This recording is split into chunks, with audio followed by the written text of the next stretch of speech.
परीक्षित जी श्री गंगा जी के किनारे आते हैं। श्री अनेक ऋषि महर्षियों का आगमन हुआ, श्री सुखदेव भगवान का आगमन हुआ। श्री परीक्षित जी प्रार्थना करते हैं जो मरणीय प्राणी है उसका 7 दिन में कैसे कल्याण हो। श्री सुखदेव भगवान कहते देखो परीक्षित, सूर्यवंश के राजा खटवांग हुए जो 2 घड़ी में भगवान को प्राप्त कर लिए। खटवांगो नाम राजर्षिर ज्ञात्वयत्काम्यायुषः मुहूर्तात् सर्वमुत्सृज्य गतवान अभयं हरिं। खटवांग नाम के राजा 2 घड़ी में भगवान को प्राप्त कर लिए। राजा खटवांग देवताओं की सहायता किए, देवता विजयी हुए। देवता खटवांग जी से कहते हैं आप जो चाहें मांग लें। खटवांग जी कहते देखो युद्ध करते करते मैं थक गया हूँ, तो मैं पहले हमारी आयु तो देखो कितनी दिन बची है। चित्रगुप्त उनका वही खाता लेकर के आए, खोल करके देखा गया उनकी आयु मात्र 2 घड़ी बची हुई थी, 48 मिनट। खटवांग जी कहते कि हमको यहाँ से सीधे अयोध्या भेज दो। खटवांग जी अयोध्या में आते हैं, राम जी के पूर्वज थे, और 2 घड़ी में ही अपने पुत्र को राज्य दे करके श्री सरजू जी के किनारे आकर भगवान नाम संकीर्तन करते हुए भगवान को प्राप्त कर रहे हैं। तो श्री सुखदेव भगवान कहते परीक्षित, जब खटवांग नाम के राजा 2 घड़ी में प्राप्त कर लिए भगवान को, तो तुम्हारे लिए तो 7 दिन है। मैं श्रीमद् भागवत कथा श्रवण कराऊंगा। श्री सुखदेव भगवान श्रीमद् भागवत कथा प्रारंभ करते हैं।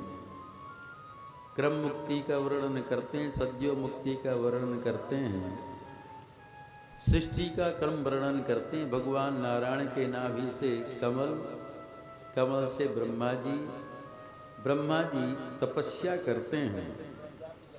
उनकी तपस्या से प्रसन्न होकर के साक्षात भगवान नारायण ब्रह्मा जी के सामने प्रकट होते हैं और उनको चतुश्लोकी भागवत का उपदेश करते हैं।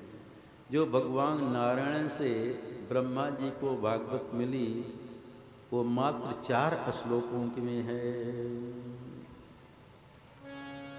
अहमेवासमेवाग्रे नान्यद्यत् सतसत्परं पश्चादहं यदेतच्च योऽवशिष्येत् सोऽस्म्यहं ऋतेऽर्थं यत् प्रतीयेत न प्रतीयेत चात्मनि तद्विद्यादात्मनो मायां यथा भासो यथा तमः यथा महान्ति भूतानि भूतेषु प्रविष्टानि तथा तेषु न तेष्वहम् एतावदेव जिज्ञासु तत्त्वजिज्ञासुनात्मनः अन्वयगतिरेकाभ्यां यस्यात् सर्वत्र सर्वदा। तो जो भगवान श्री नारायण से भागवत ब्रह्मा जी को मिली मात्र 4 श्लोक में, इसका मतलब सृष्टि से पहले भगवान ही थे। अहमेवासमेवाग्रे, पहले भगवान ही थे, और जो प्रलय होने के बाद शेष बचता है भगवान ही रहते हैं। अब बीच में जो दिखाई पड़ रहा है प्रपंच वो सब भगवान का ही स्वरूप है। भगवान ही सब जीवों के अंदर में, चाहे छोटा जीव हो और चाहे बड़ा हो, सबके अंदर में भगवान ही हैं। ये चतुश्लोकी भागवत भगवान नारायण ब्रह्मा जी को उपदेश करते हैं। और उनको आज्ञा देते हैं आप सृष्टि करें। ब्रह्मा जी सबसे पहले सनकादिकों को प्रकट करते हैं। 4 हैं, सनक, सनंदन, सनातन, सनत कुमार। इनसे ब्रह्मा जी कहते सृष्टि करो। ये कहते हैं कि हमको संसार के प्रपंच में नहीं फंसना है, हम तो वैराग्य लेकर के भगवान का भजन करेंगे। जब ऐसा बोले तो ब्रह्मा जी को क्रोध आ गया। इतना क्रोध आया कि क्रोध ब्रह्मा जी के भ्रुकुटी के मध्य से एक बालक का रूप लेकर के प्रकट हो गया। जन्म लेते ही रोया और प्रार्थना करता, हमको आप आज्ञा दे, मैं क्या करूं? ब्रह्मा जी कहते, देखो बेटा, तुम जन्म लेते ही रोए हो, तुम्हारा नाम रुद्र है। बोले रुद्र भगवान की जय। सवै रुरोध देवाना पूर्वजो भगवान भवः। नामानि कुरु मेधातः स्थानानि च जगद्गुरु।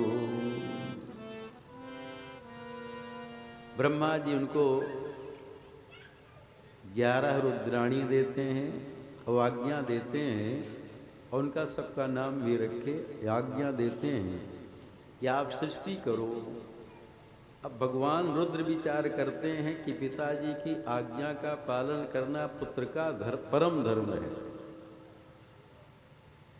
पुत्र को चाहिए कि हमेशा अपने पिताजी की आज्ञा का पालन करे। यदि आज्ञा का पालन नहीं करता तो उसको सुख नहीं मिलेगा। आज्ञा का पालन करेगा, उसका कभी पतन नहीं होगा, क्योंकि माता पिता साक्षात देवी देवता हैं। साक्षात देवी देवता मान करके उनकी सेवा करेंगे, उनकी आज्ञा का पालन करेंगे तो उनका आशीर्वाद मिलता है। और उनका अनादर करे, जा कर के मंदिर में बहुत जो मूर्ति में भगवान विराजमान, उनकी सेवा पूजा करे तो मूर्ति वाले भगवान भी प्रसन्न नहीं होंगे। ये जीते जागते देवता माता पिता हैं, इनका आशीर्वाद मिलेगा। इसलिए इनकी आज्ञा का पालन करना चाहिए और उनकी सेवा करनी चाहिए। वो देवी साक्षात देवी देवता हैं।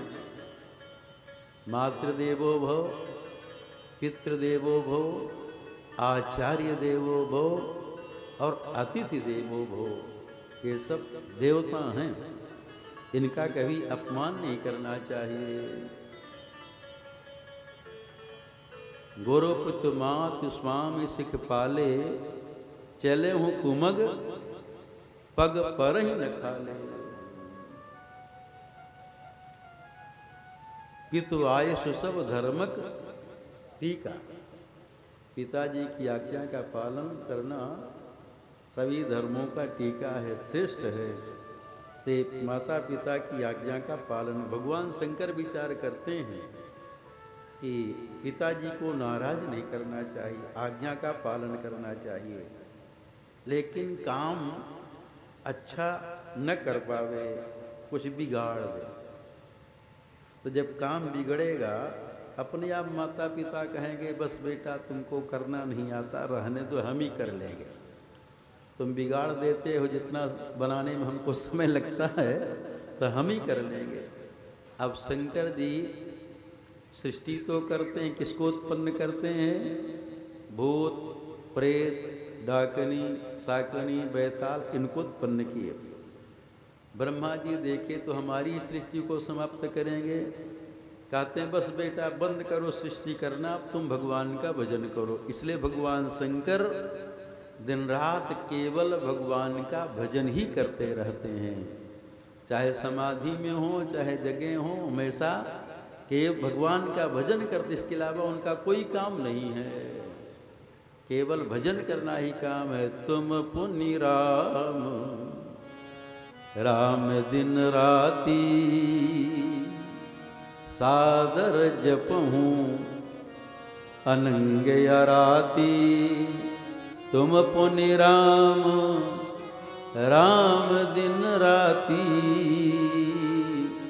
सादर जपहूँ अनंग आराती। तो भगवान शंकर दिन रात राम राम जपते रहते हैं। गांजा भाग भगवान शंकर नहीं पीते, गांजा भाग भगवान शंकर नहीं पीते।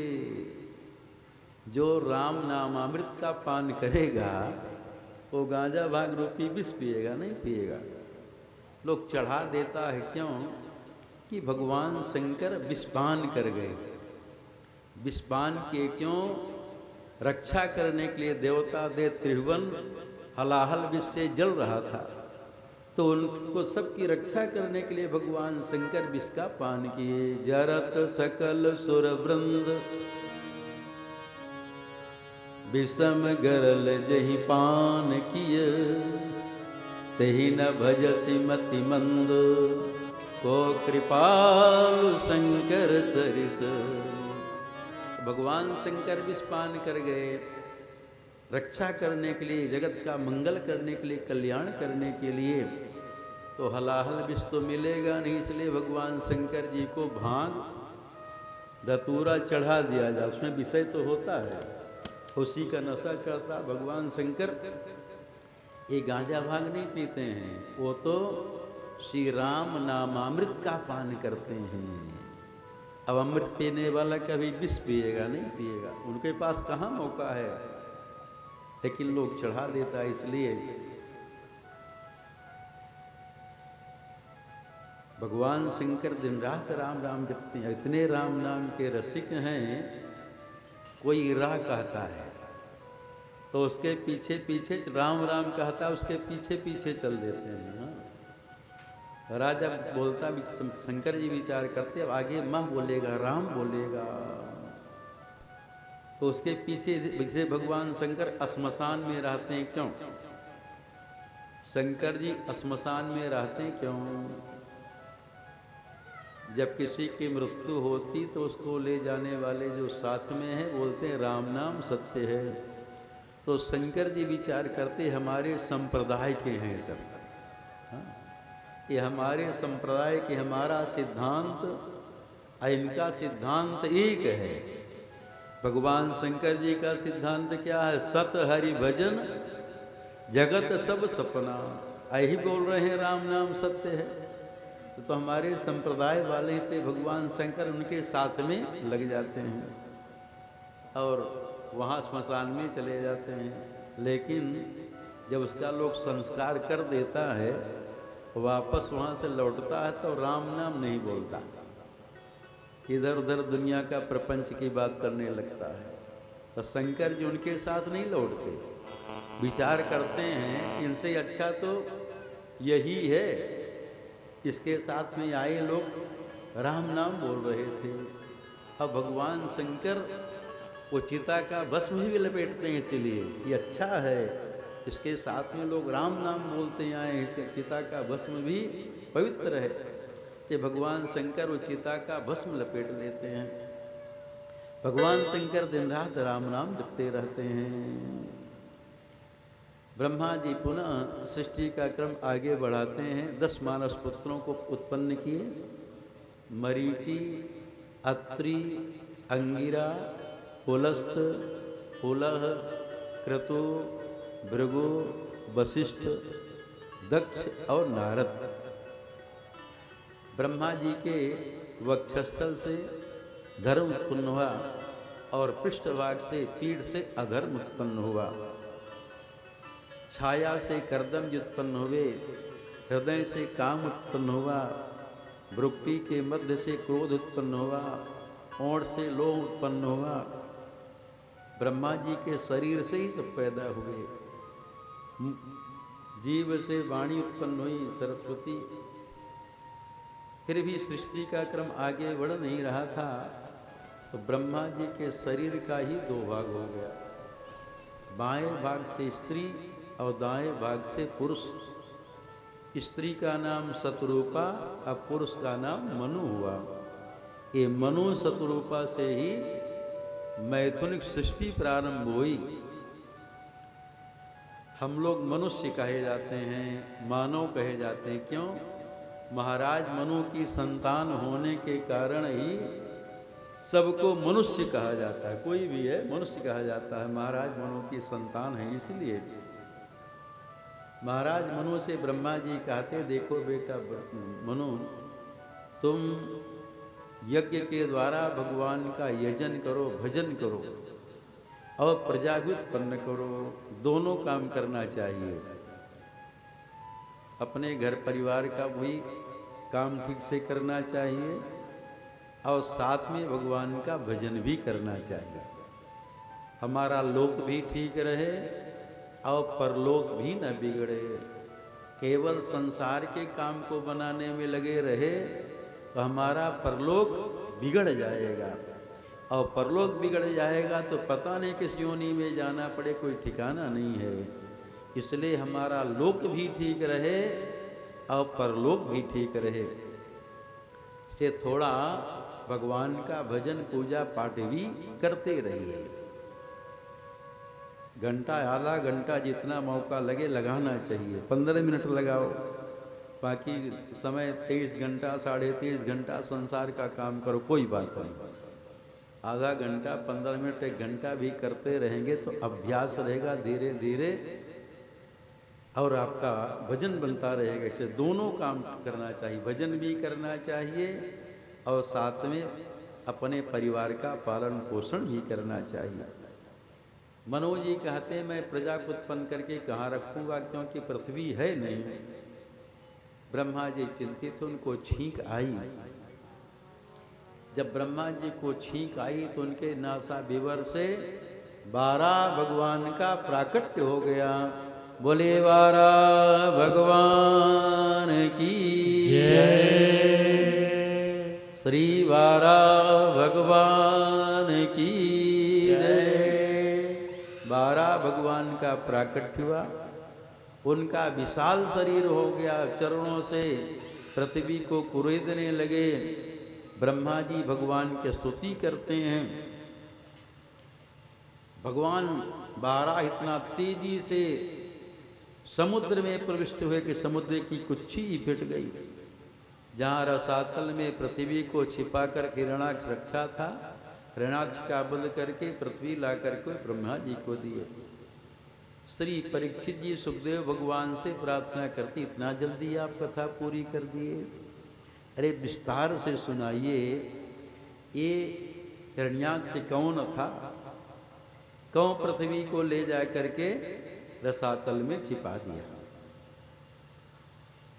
श्री सुखदेव भगवान वर्णन करते हैं कि कश्यप जी की पत्नी दिति, अदिति से आदित्य और दिति से दैत्य, अदिति से देवता उत्पन्न हुए और दिति से दैत्य उत्पन्न हुए। तो कश्यप जी की पत्नी दिति, संध्या का समय था, आ गई उनके पास और उनसे प्रार्थना करती, मेरी कामना को पूर्ण करें।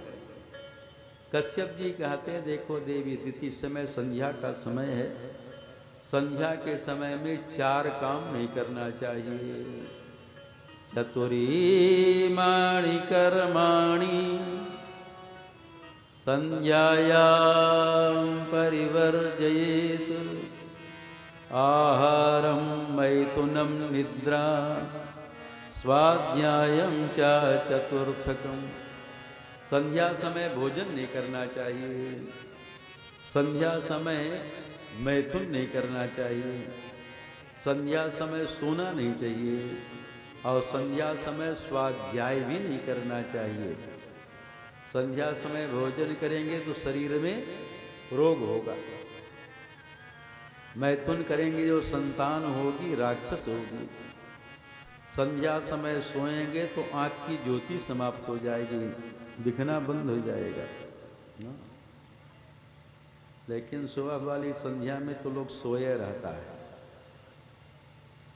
शाम वाली संध्या में तो जग जाता है, लेकिन सुबह सूर्योदय होने के बाद भी लोग सोए रहते हैं। से सूर्योदय के पहले उठना चाहिए, लेकिन लोग देर से सोता है, नहीं तो मोबाइल देखता रहता है, अब देर से सोएगा, हाथ में तो मोबाइल रहता है, अब देखता रहा ऐसे ऐसे, देर से सोएगा तो फिर देर से उठेगा। तो संध्या के समय सोना नहीं चाहिए, लेकिन लोग सोया रहता है, गलत करता है। देखिए, और जितने देवी देवता हैं उनका साक्षात दर्शन नहीं होता, और भगवान सूर्य नारायण कृपा करके साक्षात दर्शन देते हैं। और दो वस्तु हमको आपको देते, एक तो प्रकाश देते हैं 12 घंटे, और ठंडी के महीने में हीटर का भी काम करते हैं दिन में। दिन में अब जब भगवान सूर्य उदय नहीं होते तो दिन में भी ठंडी, रात में ठंडी, घबरा जाते हैं सब, तो प्रकाश देते हैं। और मीठा जल भी पीने के लिए भगवान सूर्य की कृपा से ही मिलता है। समुद्र का जल खारा है, अपनी किरणों से समुद्र के जल का शोषण करके और फिर बादल के द्वारा बरसा करके मीठा जल देते हैं। तो एक तो मीठा जल पीने के लिए भगवान सूर्य की कृपा से मिला, और प्रकाश भी देते हैं। तो कृतज्ञ होना चाहिए। वो कुछ चाहते नहीं हैं कि हमको कुछ दें। यहाँ बिजली का कनेक्शन है, बिल ना जमा किया जाए तो कट जाएगा कि नहीं, लेकिन भगवान सूर्य कभी कनेक्शन किसी का काटते नहीं। तो हमको आपको चाहिए कि उनको कम से कम जल तो दे दें, सूर्यार्घ तो दे दें। भगवान सूर्य जब उदय होते उस समय मंदेह नाम के राक्षस उनको घेर लेते हैं। उदय होते समय उनको घेर लेते, बड़ा कष्ट होता है। पी लीजिए, अभी नहीं गाएंगे, पी लीजिए।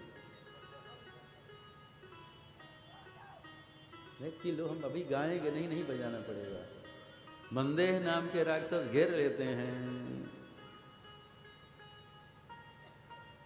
बड़ा कष्ट होता। तो यहाँ से जो अर्घ दिया जाता है ऊपर से गिराया जाता है, ऊपर से नीचे गिराया जाता है। वो अर्घ का जल का एक एक बूंद वो छींटा उन राक्षसों को लगता है, और राक्षस मूर्छित हो जाते हैं, और भगवान सूर्य बाहर निकल आते, उदय हो जाते हैं। तो इसलिए भगवान सूर्य को अर्घ देना, लेकिन सूर्योदय के पहले।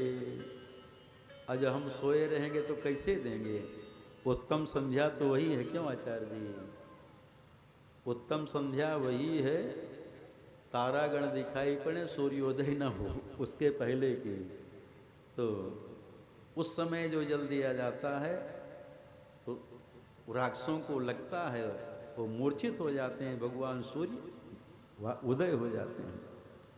अरे रामायण में गोस्वामी जी भी लिखे हैं, आई गयो बगमेल धरहूँ धावत सुभट जथा बिलो की अकेल बाल रवि घेरत धनुज।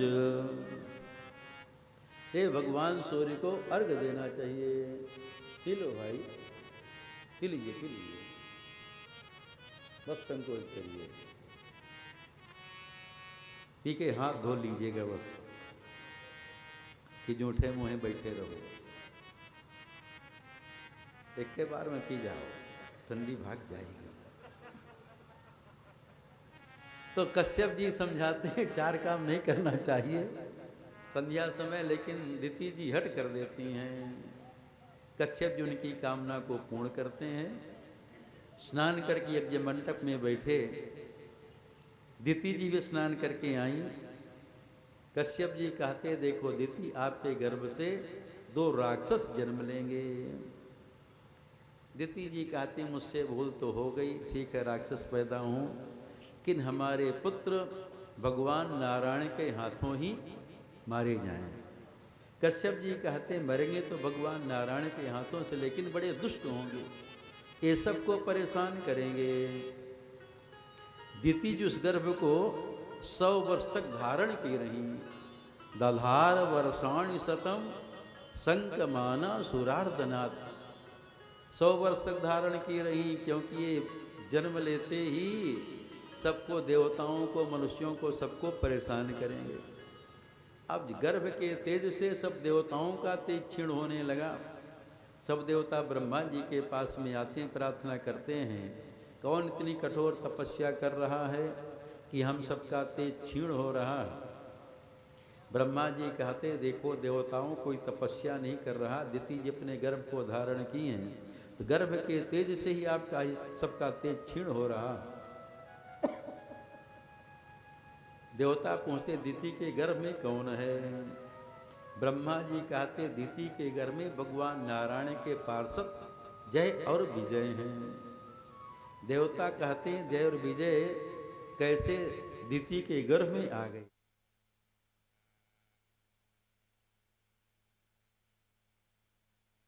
नारायण का दर्शन करने के लिए वैकुंठ में गए, 6 दरवाजा पार किए, 7वें दरवाजे पर जब पहुंचे, वहां द्वारपाल जय और विजय खड़े थे। वो कहते हैं, कहाँ घुसे जा रहे हो? मैं यहाँ क्यों बैठा हूँ? द्वारपाल हूँ, इसलिए बैठा हूँ कि मुझसे बिना पूछे कोई अंदर न जाए, अब बिना पूछे अंदर घुसे जा रहे हो। ऐसा जब बोले तो सनकादिकों को क्रोध आ गया। क्रोध में आकर के श्राप देते हैं, तुम यहाँ रहने लायक नहीं हो, तू राक्षस हो जा। तुम मुझको नहीं जानते, मुझको रोक रहे हो। अरे तुम्हारी जो स्वामी जो भगवान नारायण, उनको पता चले तो मेरे पास दौड़ करके आएंगे। सनकादिक जय विजय को श्राप दिए। भगवान नारायण वहां आ गए। सनकादिक भगवान नारायण का दर्शन करते हैं और प्रार्थना करते हैं कि मैं क्रोध में आकर के इनको श्राप दे दिया, आपके सेवक हैं, आप सर्व समर्थ हैं, चाहे तो उनको श्राप से मुक्त कर सकते हैं। भगवान कहते, सब मेरी इच्छा से हुआ है। मैं ब्राह्मणों को बहुत मानता हूँ। भगवान ब्राह्मणों को बहुत मानते हैं। भगवान कहते, मैं 2 मुख से ग्रहण करते। एक तो अग्नि में जब स्वाहा बोल करके आहुति डाला जाता है, उस आहुति को भगवान ग्रहण करते हैं। और दूसरा, ब्राह्मण के मुख में जो पवाया जाता है वो भगवान को ही मिलता है। संत ब्राह्मण को जो पवाया जाता है वो भगवान को ही मिलता है, उससे भगवान बहुत प्रसन्न होते हैं। इसलिए जब संत ब्राह्मण को पवावे तो इधर उधर का नहीं, तेल ओल नहीं, डालडा उल्डा नहीं, शुद्ध वस्तु पवावे। हवने तो है। भगवान कहते हैं कि जितनी प्रसन्नता हमको संत ब्राह्मण के पावाने में होती है, उतनी प्रसन्नता अग्नि में आहुति करने से नहीं होती। एक राजा था, उसके यहाँ ब्राह्मण लगे हुए थे, नित्य यज्ञ करते थे, हवन करते थे। राजा के यहाँ से खीर बन करके आती थी और आचार्य जी हवन करते थे। एक दिन खीर बन करके आई, जितने आचार्य पंडित जी थे कहते, चलो आज भूख लगी है, खीर को बांट के खा लें। सब लोग खीर को बांट करके खा लिए। अब कहते, खीर तो खा ली, हवन की नहीं कि राजा को कहीं पता न लग जाए, तो सोचते हैं चलो वैसे लकड़ी लगा करके धुआं लक्कड़ कर देते हैं तो राजा को पता नहीं लगेगा। लकड़ी लगा करके धुआं लक्कड़ कर दिए। लेकिन आज राजा जब रात्रि में सोया हुआ था, साक्षात भगवान सपने में राजा के पास आते हैं और कहते हैं, देखो राजा, इतने वर्षों से तुम यज्ञ कर रहे हो, हवन कर रहे हो खीर का, लेकिन तुम्हारी खीर आज ही हमको मिली है। राजा को नींद नहीं आई। राजा जग गया, विचार करता, खीर तो मेरे यहाँ से रोज बन करके जाती है, क्या ब्राह्मण लोग रोज हवन नहीं करते थे, आज ही किए हैं।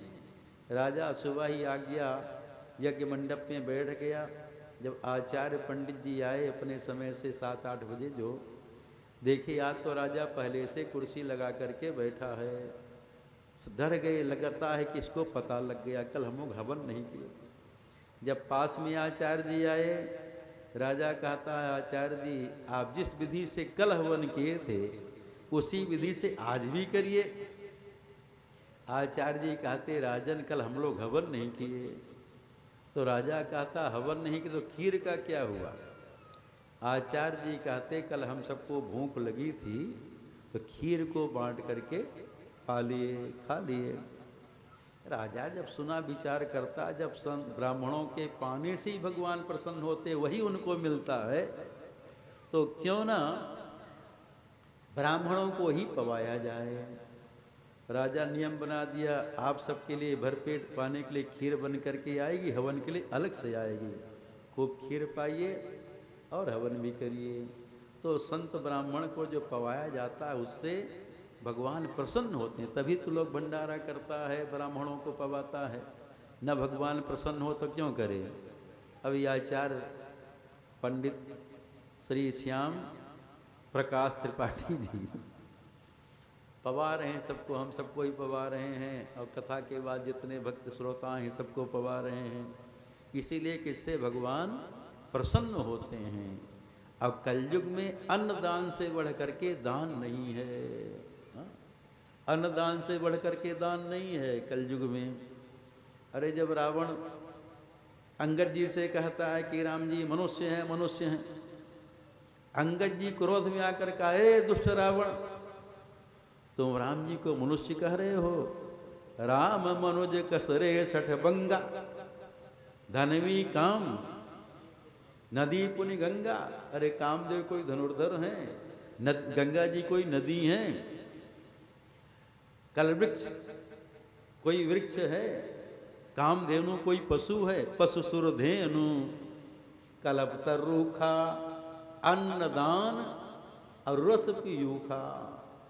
अरे अमृत कोई रस है तो अमृत है, और अन्नदान कोई दान, महादान है, इससे बढ़ करके दान नहीं है। से किसी को पवा देने से भगवान प्रसन्न होते हैं। तो भगवान कहते मैं ब्राह्मणों को बहुत मानता हूँ और मेरी इच्छा से हुआ है, मैं भी अवतार धारण करना चाहता हूँ। बिना कारण के कार्य नहीं होता। यदि सनकादिक भगवान को ये श्राप नहीं दिए होते तो जय विजय को, तो राक्षस नहीं बनते, तो भगवान भी अवतार नहीं लेते। तो कारण से ही कार्य होता है। 3 जन्म का श्राप दिए उनको। एक जन्म में हिरण्याक्ष हिरण्यकश्यप हुए, दूसरे जन्म में रावण कुंभकर्ण हुए, और तीसरे जन्म में शिशुपाल और दंत वक्त्र हुए। इनको मारने के लिए भगवान को 4 अवतार धारण करना पड़ा। भगवान बाराह हिरण्याक्ष का वध किए, भगवान नृसिंह हिरण्यकश्यप का वध किए, भगवान श्री राम रावण कुंभकर्ण का वध किए, और भगवान श्री कृष्ण शिशुपाल और दंत वक्त का वध किए। द्वारपाल हरि के प्रिय दो, द्वारपाल हरि के प्रिय दो, जय और विजय जान सबको, जय और विजय जान सबको।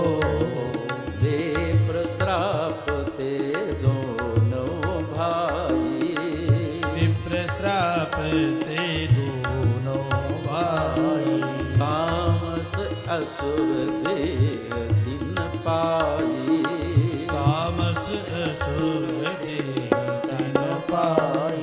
कनक कशिप अरोहाटक लोचन, कनक कशिप अरोहाटक लोचन, जगत विदित सुरपति मद मोचन, जगत विदित सुरपति मद मोचन। विजयी समर धीर विख्याता, विजयी समर वीर विख्याता, हरिवराह बपुते निपाता, हरिवराह बपुते निपाता। वै नर हरि